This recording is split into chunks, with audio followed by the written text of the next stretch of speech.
5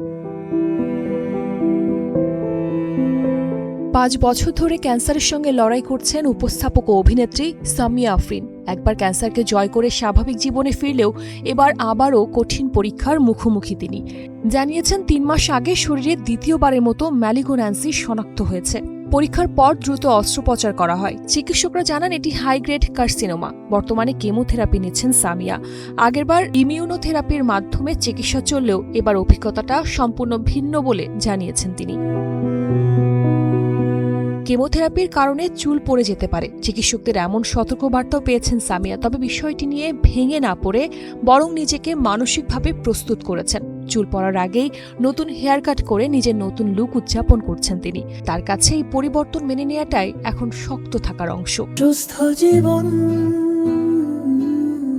সুন্দর পৃথিবী।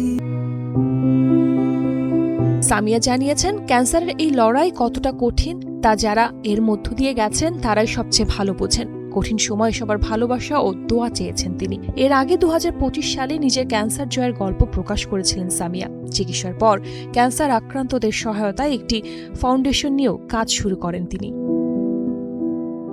শালীন সুমি, কালের কণ্ঠ।